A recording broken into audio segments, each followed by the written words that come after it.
Hey, everybody. Welcome to the Built for a Purpose podcast. I am your host, Jeff Vanderwall. Today's a great day. We got an awesome guest today. I'm excited to introduce you to Butch Hartman. He has become a friend of mine. We met through some ministry circles. And it's kind of funny how we actually met. Well, it's funny to me. I don't know that Butch knows that it's funny yet, but I'll be able to explain all that. Today's going to be a unique day because Butch comes from a totally different place. I mean, he's in the entertainment world. He's in Hollywood, California. And so for a lot of us, we have questions and we think about, the entertainment industry and what God's doing there and how it impacts our lives, our family.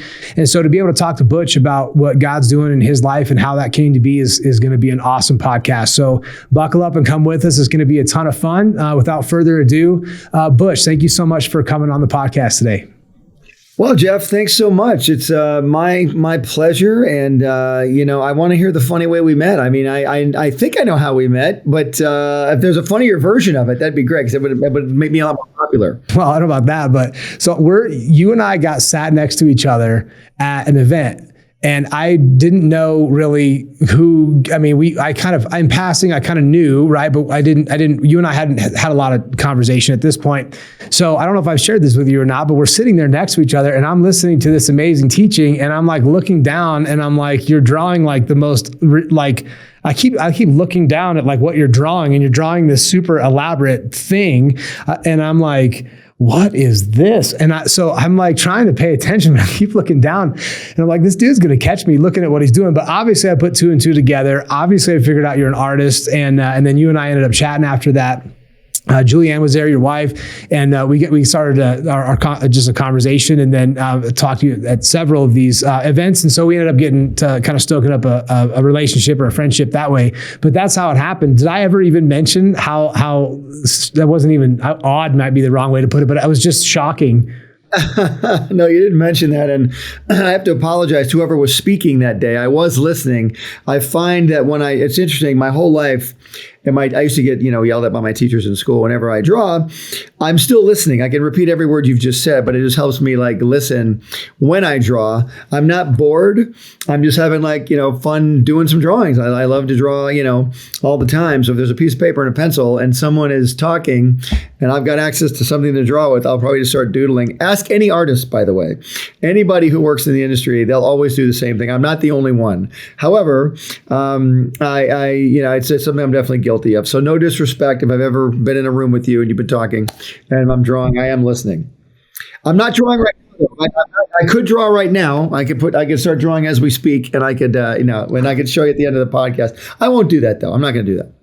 No, I think I figured as much, and it was more. It wasn't even a distraction for me. I was just kind of amazed. But so I got to ask you, because I'm starting to think about, as we've had days before this podcast, and really, I know you in a capacity that a lot of people don't, just because I really didn't have any idea what your background was. You were just a guy that was at a ministry thing, and I watched you praying over people and being a part of the ministry, and then of course I heard Julianne's testimony. And so I was like, man, this is awesome. And then over time, I've heard more about what you've done. And I still don't really think I've really fully understood really what you've been able to accomplish in your career. And it's really amazing. And so I want to give you an opportunity to talk about some of that stuff, because it falls so much in line with being built for a purpose and what we do here on this podcast. And so again, I appreciate you coming on. I'd love to jump in when you talk about being a kid drawing. Obviously, one of my first questions was, how did you know that being an artist is where you were going to go and how that was going to play out? Did you know that even as a kid, like this is just what I do? Or is that something that was encouraged?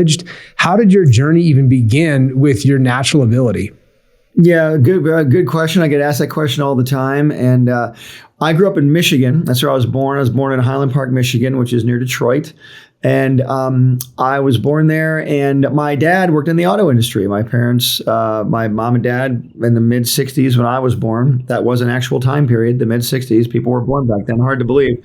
But I grew up in an era where I loved watching TV. All my other friends played sports. They wanted to be outside. I did not. I'm one of those weird kids. I wanted to be inside. I wanted to keep watching TV. I wanted to watch. And there, again, this is, if you can imagine this, you probably can, Jeff, but most people listening probably can't. No internet. no VCR, no computers, nothing. All you had was the TV and whatever was on. So I would sit and watch TV because I love things like, Bugs Bunny. I loved the Bugs Bunny show. I loved Saturday morning cartoons. I loved Hanna-Barbera cartoons, the Flintstones, Scooby-Doo, Super Friends, all that stuff. And then I also loved watching movies on, TV movies. I like, as far as TV movies, like Wizard of Oz on TV, the Charlie Brown Christmas special, all those things I loved. And I would draw, but no one really paid attention to it till one day I'm in kindergarten. Now I'm 5 years old, and I draw. Our teacher said, I want all the kids in the class to do a drawing of me, and we'll see who does the best one. So I remember just drawing something, didn't even think twice about it, moved it aside, did something else. And my teacher comes over and starts raving about my drawing. Oh my gosh. Like, stopped the class, made a huge deal of it. And I'm going, what's the deal? She goes down the hall to get the other teachers. You got to see this drawing. And so then she put it up on the wall. It was the best one. And I remember my little brain thinking, boy, I can get attention from adults with this drawing thing, right? And you're 5, you want attention. You want to just, be the most popular kid amongst the adults, I guess. So I just started doing it more. And then I realized that I really liked it. And I started learning. I would watch again, I'd watch TV. I'd watch the Flintstones or whatever. And back in those days, you couldn't stop the image. You had to just watch TV until it went to a commercial or whatever. And I would sit there with my drawing pad and try and draw Fred Flintstone as fast as I could, or Bugs Bunny as fast as I could, or I'd get comic books. I was a huge comic fan. I still am. You see all my comic book drawings behind me right here that I've done. I wanted to be a comic artist for many, many years. And then as I grew up, I found other nerd kids who like to draw like me. And then like in the late 70s, early 80s, this time, I'm getting through high school. And I found out that there was this college called CalArts, California Institute of the Arts, which is in California. Always wanted to go to California. I grew up in the snow. I wanted to go where it was sunny. So I thought if I can go to school in California for animation, that'd be great. So I worked really hard. I knew I had to work on my portfolio to get into the school. So I determined very quickly, I got to work in this portfolio. I'm in the middle of my senior year. And they really wanted a lot of life drawing, which means a lot of human figures, a lot of animal figures, things like that. So to draw animals, there was only one place to go in Detroit. It was the Detroit Zoo. So in the middle of winter, I would go to the zoo because it was free to get into the zoo. They didn't charge you to get into the zoo in the winter. So I'd be like one of the only 2 people in the zoo with my big winter coat, and I'd be drawing the tigers, drawing the monkeys, drawing the gorillas or whatever I was drawing, just to get my skills down. And at the end of high school, I submitted my portfolio, and I got accepted to CalArts. I went and I ended up going to CalArts, and they had a dormitory, so I could live there. I graduated in June of '83, and by September of '83, I was in California, enrolled in the animation program at CalArts, and it was taught by a bunch of Disney guys too. So I really learned a lot there. Yeah. Did you excel to the point to where you were getting attention even in college? I mean, actually, before I even ask that, it really jumps out to me, Butch, is that positive reinforcement that you got at 5. If it had been the exact opposite, I just wonder if that had changed the trajectory of your whole career. But I guarantee it probably would. Right. Had I been mocked or made fun of or put down because of it, who knows what I would have done. Fortunately, we don't have to go down that road because, it didn't happen that way. But I'd wager, though, not that I'm a wagerer, but I believe that we all do have a purpose, that God does have a plan and purpose for our lives. And I do believe that even if I had been not encouraged at that point, I do believe I still would have gone down this road because it's such a burning desire inside of me to entertain through cartoons, animation. And by the way, it's not just the cartoons and animation. I really realized this many years ago once I became older. The animation is a tool, but it's storytelling is what I love. I love telling stories. And whether you tell the story through live action, Western movies, whether it's Star Wars, whether it's a rom-com, a horror movie, whatever it is, I'm telling a story, but I'm using animation to do it. And then what does animation provide me? It provides me all kinds of things. I can have characters fly. I can have characters go through walls like Danny Phantom here. I can have characters do anything because it's animated. There's no limitations on it. And so I truly believe that there is a burning desire inside everybody that they're destined to do something, but a lot of things get in the way. It might be something someone says, absolutely, negatively. But we are healed or what's the Bible say? We're delivered because of the blood of the Lamb and the word of our testimony. That's right. So your testimony is going to be a huge deal to somebody out there. There was another thing I did when I was a kid. My mom enrolled me in this after-school program where this guy drew. He was an artist, and he was like a Marvel comic artist. He really could do. I don't think he worked for Marvel Comics, but he could draw really well, and that fascinated me. How is that guy doing that so well, and why can't I do it? So I really wanted to learn. But I guarantee there's things out there people want to learn. Maybe it's guitar, maybe it's piano, maybe it's gymnastics, baseball. I don't know what it is, but there's something in you that God has positioned for you and you alone to do. And a lot of times we either are afraid to do it, don't know how to do it. We think we don't have the opportunity, but sometimes that has to be created. Sometimes you got to create your own opportunity. I get a lot of people saying, I want to do what you do. I want to be in the animation industry. And I say, where do you live? And they say, Nebraska. And I say, well, great. There's not a lot of animation industry in Nebraska. Maybe you should come to California, Los Angeles. Oh, I could never do that. I'm too afraid. And I go, well, that's hurdle number one, is getting over the fear. What did God say to Abraham? Get out of your father's house into a land that I will show you. So Abraham's got a decision to make. I can stay at my father's house where the video games are and the fridge is always full of food, or I can go where God wants me to go, and there will be challenges along the way, but I'm going to grow as a result. I'm going to become stronger, better, more powerful. And now my father will have another outpost where I am. If you stay in the one outpost, you're just going to stay there. But you can become a new branch on your family tree by following what you have inside of you, what God's put there. Man, that's really good. And I 100% agree. And I think as a parent too, you look at your kids and you sometimes even have preconceived notions of what you think it's going to be or what it should be. And, my son, it's funny, my son loves, is it stop animation? What is that? Like claymation kind of, but stop motion claymation. Yeah. So I'll get home and there'll be 50,000 photos on our iPad of like his Legos, and then he'll play them really fast as Lego characters, do all this stuff. And I've got zero context for that, because I'm like, if we were shooting baskets or something or shooting guns, like I could definitely show you a thing or two, but like, I don't know what to do with this. But it encourages me to encourage him, because even though it's outside of my comfort zone as a dad, I'm like, look, man, if this is what, if this what turns his crank, like I need to encourage him in that. And so I think just in that in itself, Butch, is a good, that's a good word. And it's encouragement to parents who maybe don't understand a very artistic or a flair in their child that just says, hey man, like we just need to go with this and see where it lands. If you look at your son, the hours and hours it took to sit there and do all that, and the patience and the joy he had in doing it really shows you that he's into this, right? And maybe he'll be into it for a while. Maybe he'll get out of it. Maybe he'll stay in it. Maybe he'll excel. I don't know. But that remains to be seen. My father encouraged me. My dad was kind of like you in a way. He didn't know how to encourage me. But if I said, Dad, I need a drawing table, he would build me one so I could draw on it, And my dad really encouraged me a lot. So, but again, he wasn't a cartoonist. My dad had some artistic talent. He was a carpenter and a wood pattern maker for General Motors, my dad. But he didn't do animation like I did. But if I wanted to learn something, he'd take me to the latest Disney feature to watch it, or back in the day, you couldn't really download anything on your phone. There were no phones, there were no downloads, but we'd go buy these little reel-to-reel cartridges. They were little Super 8 films of Disney movies, like clips of like 101 Dalmatians or, Jungle Book. They were like 5-6 minutes long. You put them in a projector, and you could project them on your wall.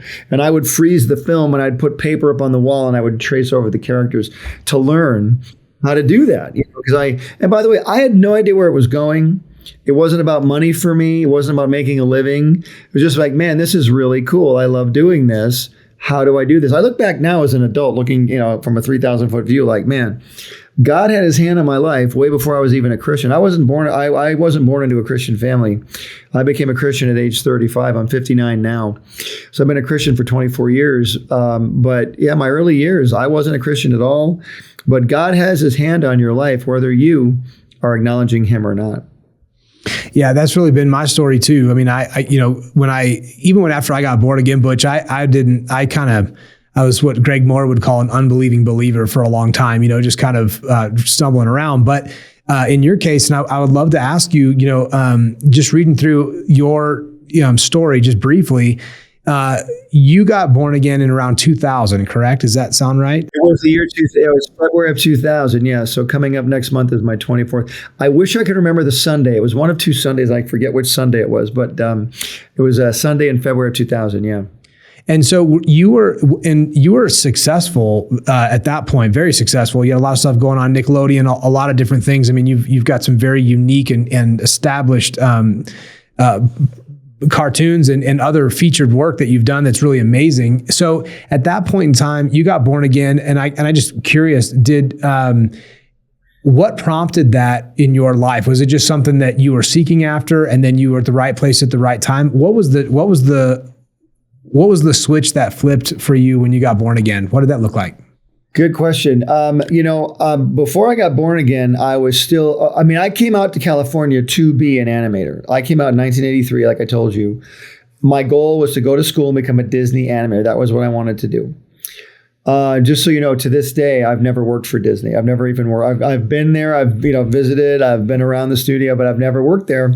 But my travels took me into the world of television because I didn't feel I was good enough to work at Disney. Back then, all Disney was doing was making animated feature films. And the cream of the crop artists worked there. At the time, I didn't believe in myself enough to go do a job like that. There's like cliques and hierarchies in every industry. Oh, that person's the best of the best. Oh, that's the best, like the Major League Baseball. Even though you're in the major leagues, there's still the stars in the major league, right? There's still people that excel. There's the LeBron James, there's the Michael Jordan. I was in the major leagues, but I didn't feel I was the best. I felt I was okay. But when I got into TV animation, that's where I sort of leaned toward, because I grew up watching TV animation. Like I told you, that's really where my passion was. Because with television animation, I could tell one story a week as opposed to one story every 4 years. Movies take about 4 years to make. So came out here to be an artist, did school, started getting jobs in the industry. And I was very competitive. If I didn't know how to do something, I'd find out. If I didn't know, I got fired from one job because I couldn't do the job correctly, and that was humiliating. So I was like, oh man, I got to get better at this, right? So I learned that skill. And by the time I got my own show years later, I knew how to do everything in animation. I knew how to build a show all by myself because I worked on every piece of the show up until then. For me, this guy named Fred Seibert was a producer at Hanna-Barbera, which became Cartoon Network. I was working there at Hanna-Barbera in the 90s. It became Cartoon Network. They started producing shows like Dexter's Laboratory, Cow and Chicken, the Powerpuff Girls, Johnny Bravo. I worked on a bunch of those shows. And then Fred Seibert left to go to Nickelodeon. And he said, hey, I'm doing this brand new variety cartoon series called the Oh Yeah Cartoon Show, where if you watch the Oh Yeah Cartoon Show, you'd see 3 cartoons every half hour, all made by different people. So it was a big variety show. He goes, I have 1 slot left. Do you have anything? And this was Tuesday. I said, yep, I've got the perfect thing. I'll see you Friday. Click, hung up. I had nothing. I didn't have anything. I love it. And I'm going, oh boy, what do I do? I'm like, just an opportunity. Opportunity, right? So what do? You say, sorry, click. I could have hung up and said, I don't have anything. I'll see you in 3 years or whatever. But I'm like, I've got to do this. I've been working for people for about 15 years at that point. And I was so tired of losing jobs because in Hollywood, the show is made for a couple of years and it ends. You go to another show. Everyone's always jumping to different shows. Everybody does this. Movies, cartoons, whatever. So if I could just create my own show, I'd be the last one left. I'd be the last one fired if it was, so I'm like, I'm going to come up with my own show. So I sat down and in 15 minutes, I came up with the Fairly OddParents, which is this show right back here. That show right there. There's Fairly OddParents. So I created that show. I thought I got to draw. Okay, it's a show about a little boy. I used to be a boy, little boy. I still am a boy, but I was a little boy. You draw what you know. I drew Timmy Turner because my brother's name is Timmy. I love it. And I was like, maybe a boy version of Cinderella, like he has a magic friend who gives him wishes. So I drew the fairy godmother, Wanda, but I'd never seen a fairy godfather before. So I drew this character named Cosmo, and I named him after Kramer on Seinfeld because they had just revealed that Kramer's name was Cosmo on Seinfeld. And I'm like, that's a great name, Cosmo. So I named Cosmo. And then he needs a villain. So how about an evil girl babysitter that comes over? I named her Vicky. And then the fairy godfathers could change into little objects in his room. 15 minutes I thought of this. And I'm not even kidding. And then I took it in that Friday and they bought it. They bought 1 episode at Nickelodeon. My friend Fred bought it. He goes, great, we'll make it. So I made it. And then the higher ups in Nickelodeon, or the ones over Fred, saw it. And they were like, we really like this. Here, give him like 4 or 5 more. So they gave me 5 more episodes to do. I did them pretty much by myself. Because I told you by that time I learned how to do all these cartoon things. I could do the whole episode by myself. And then they finally focus tested it, which is where they put a room full of kids in a room and they show your show on a screen and they get the kids' feelings on your show. That's one of those terrifying moments of your life in Hollywood. And wonder what the kids are going to say about your show.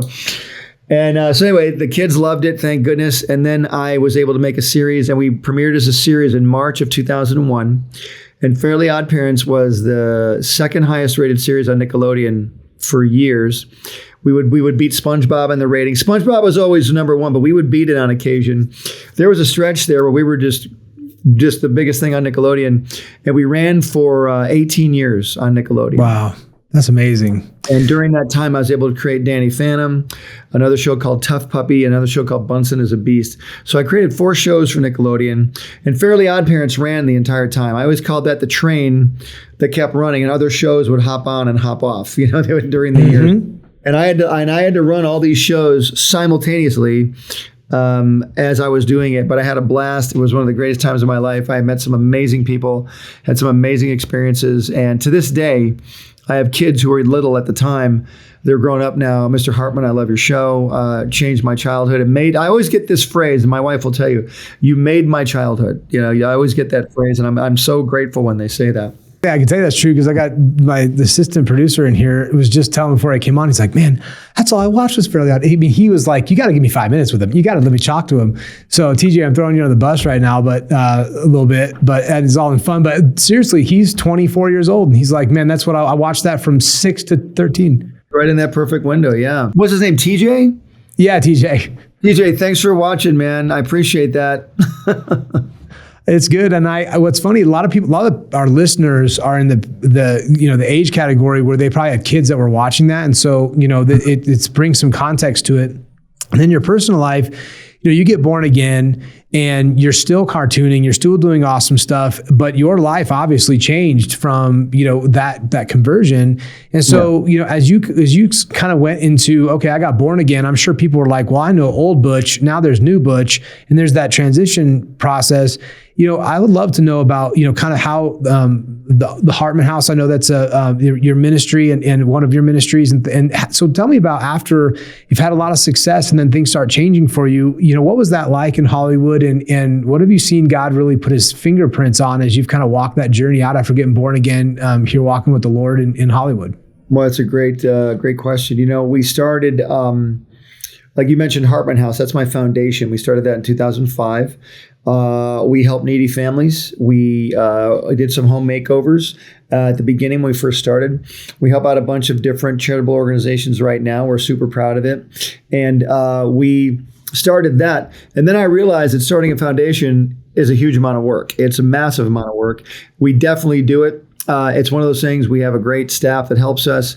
You think, I'm going to start this foundation. It's going to be awesome. And you're like, oh my gosh, this is a full-time job. But you know what? God said, this is something that I'd love you to do. I'd love you to do this for me. And we're like, okay, Lord, whatever it is you want us to do, we'll do.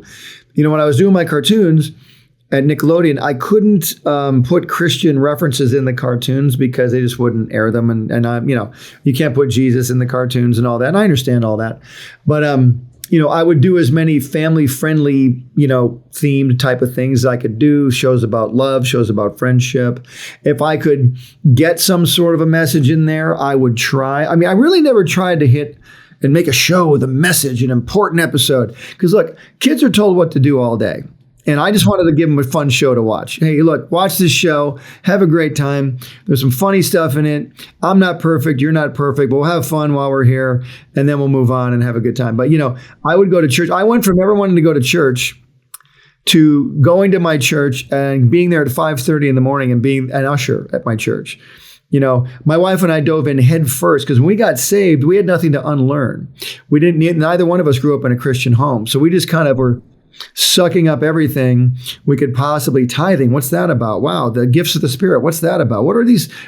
I wanted to know why Jesus died for me. I've heard the story kind of, was never really explained well to me, but what does that mean? What's this whole thing about evolution? I don't understand that. All of this.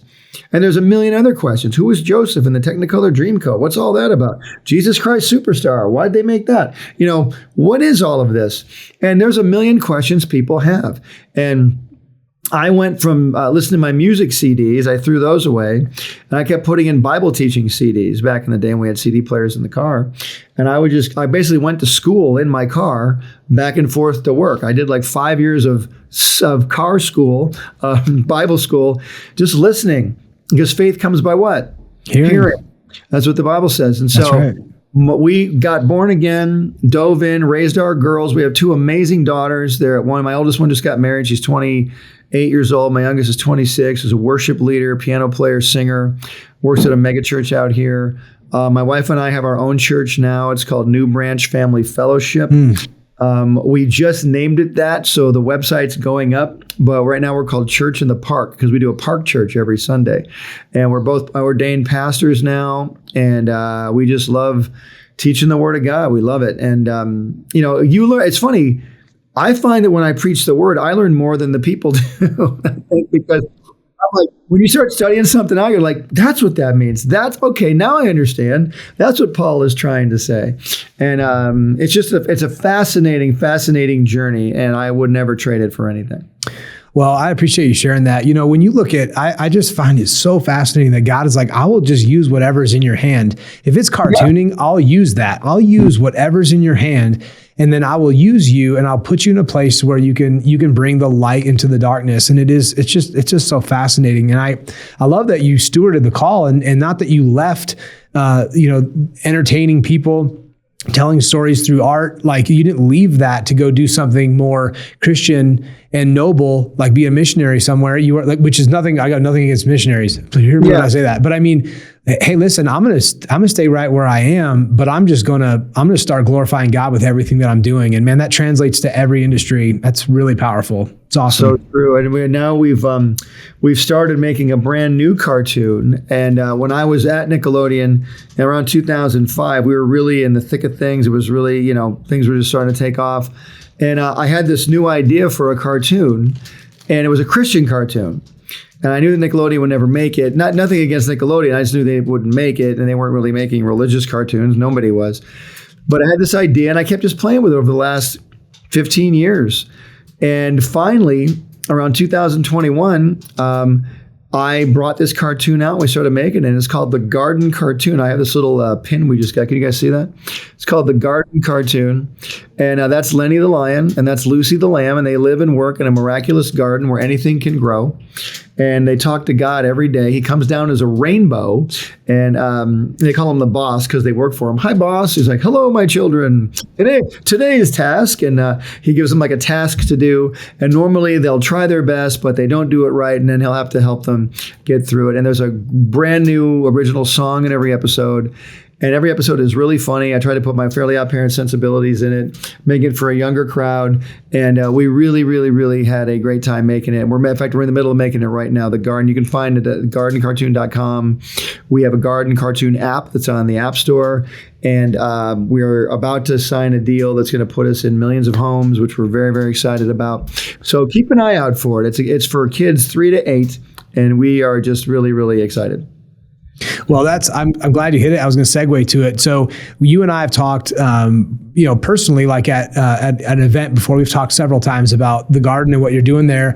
And I told you how excited I was with a 10 and a 13-year-old, growing and raising them up to this point. I'm like, hey, they've watched every VeggieTales you could ever watch ever a million times, right? And so when my daughter, who at the time when we talked, I think was 8 or 9, when she heard about the garden, I mean, she just zipped through all of it, loved it, every part of it, downloaded the app, awesome stuff. And so to me, I'm really excited because for us as Christians and as parents, like trying to put good content in front of them that they can enjoy, and it's biblical. It's not like suggestive. I mean, it's like loving people and teaching them how just the basic building blocks of kingdom is just really amazing. And so the garden, to our listeners, the garden app's not the best way to get it is through the garden app.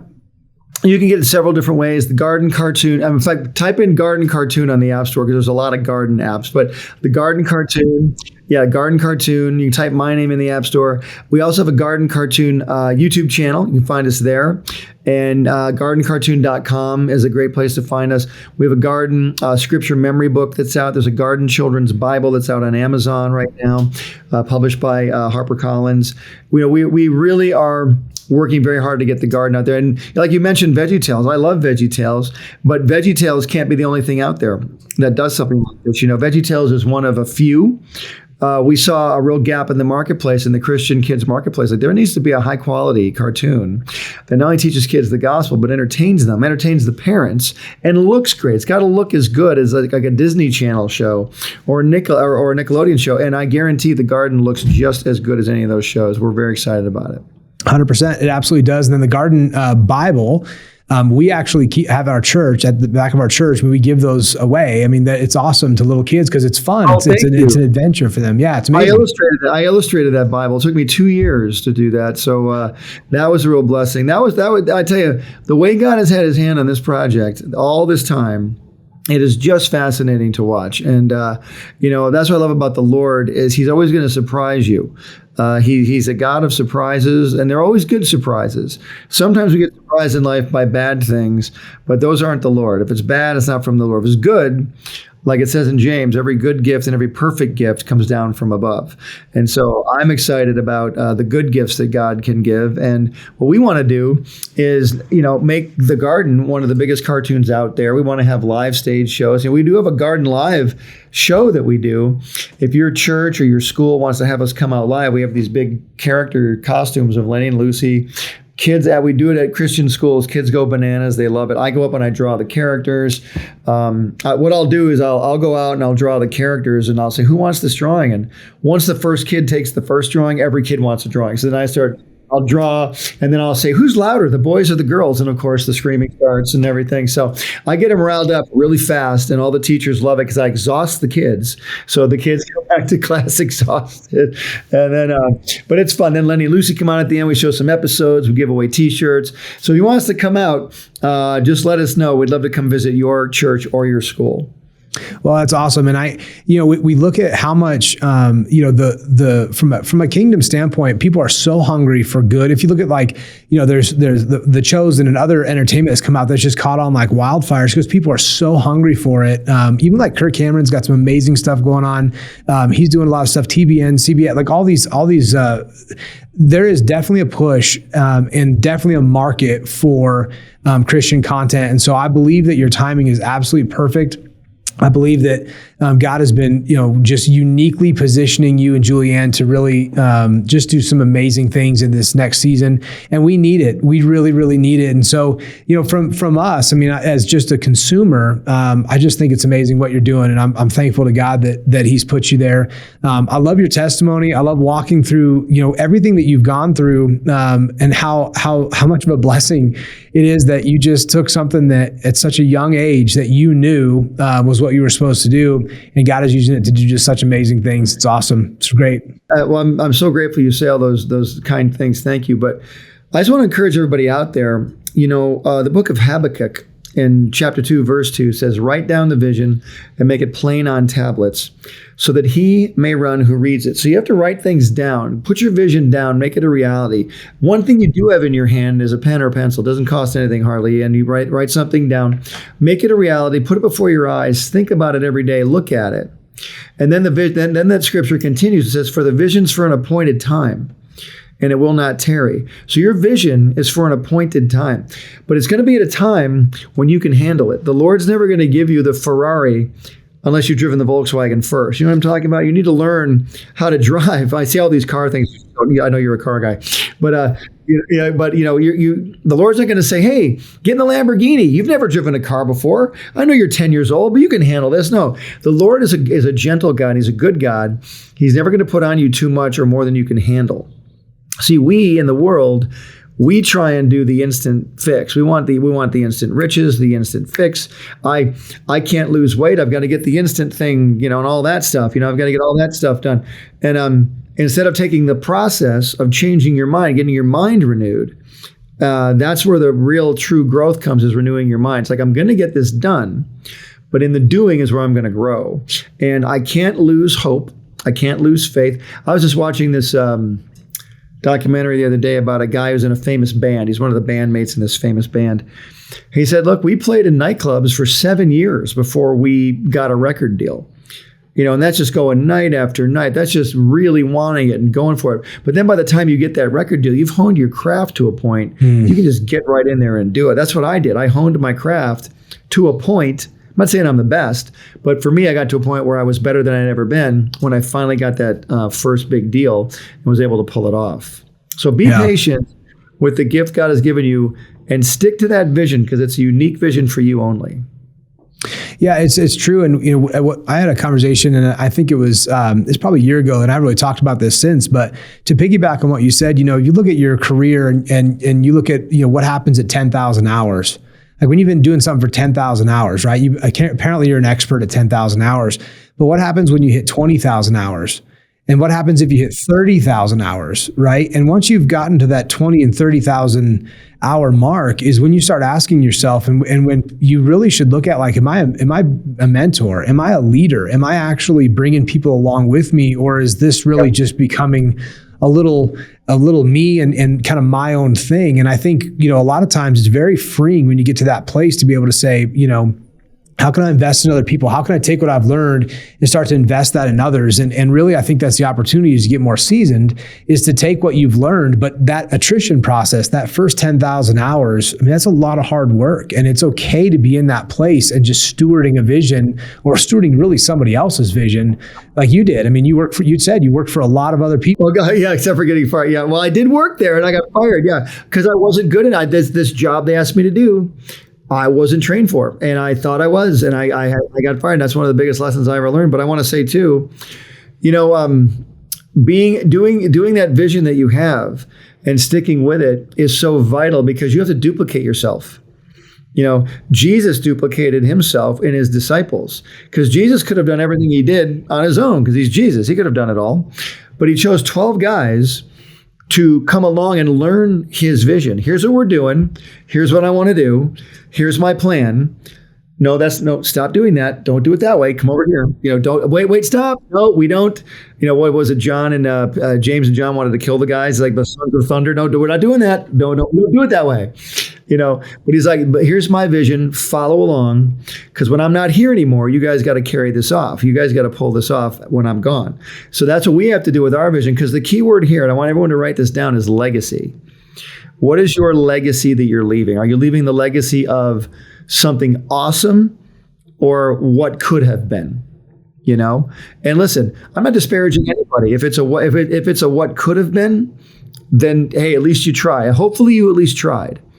If you haven't even tried, then you and I need to talk, because you can at least try. And I know it's scary, and I know that there's boogeymen out there. I get it. I've been through it. I've met a lot of the boogeymen. I just dealt with some very recently, as a matter of fact. I just you deal with these people all the time. Jeff, you have a business. You deal with different things, unexpected fires every day.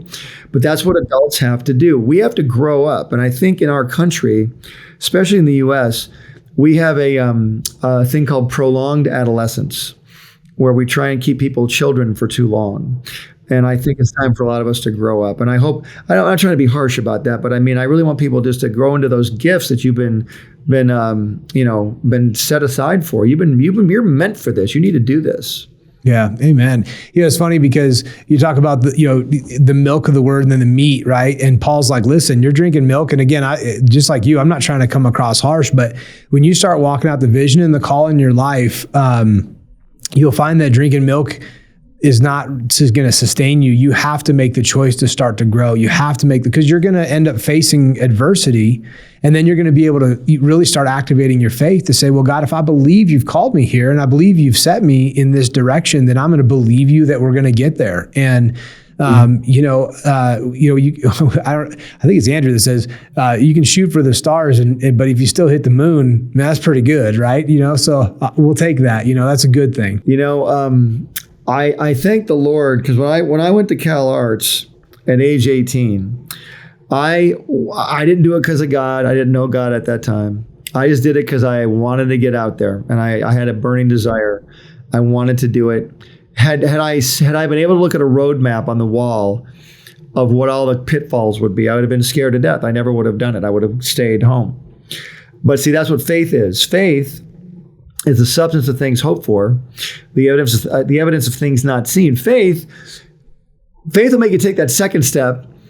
Thank goodness, because if God, like I said, if God showed you the 4,000 steps you had to take, you wouldn't be ready for it. At age 18, I could never have done what I'm doing now, ever. You know, not just about the drawing ability, it's about the storytelling ability, it's about the ability to run a company, it's about the ability to be political. Once you have a company going, there's a whole political framework of all the people in the building who I'm dealing with. And that's really what it comes down to too. Learning how to be an adult in that situation. You know, I just want to sit and draw cartoons, but I can't do that as much anymore because I got to run the company. So it's like I'm running, you know, I got to be I had 4 meetings this morning that didn't involve me drawing anything, just talking about game plans and what we're doing next and you know, wonderful people and wonderful things. But then I get to sit down and draw a superhero later on. Yo, thank goodness I get to do my next. Yeah, I can't even wait to get there. But listen, man, you've got to. And guys, I'm probably giving you guys too much information in such a short amount of time. I know it's a fire hose, but I just want to encourage you guys. I'm writing a brand new book, by the way. It's not out yet, but it's called Christian Creativity. And it's going to be about, if you're a Christian and you're creative, what are the things you can expect? What are the tools that you need? Are you even allowed to make money as a Christian creative? Are you even allowed to go into the marketplace? Because so many Christians are like, oh, money's evil. No. It's the love of money that's evil. Money is not evil. It's the way the money is used that's evil. Because if we don't have resources, we can't help anybody. You know, the fact that you have funding, I have funding, the fact that any other Christian who's built up some funding, we can help people now. We can make things happen. And that's the wonderful thing. It's called influence. You know?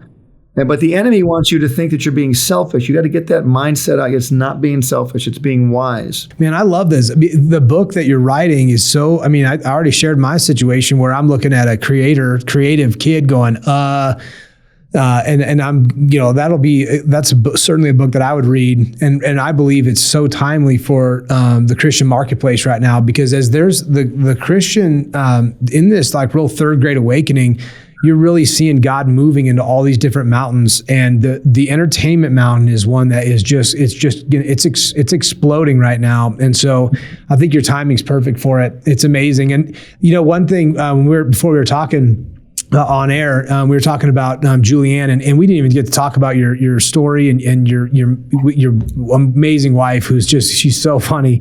I've heard her speak several times.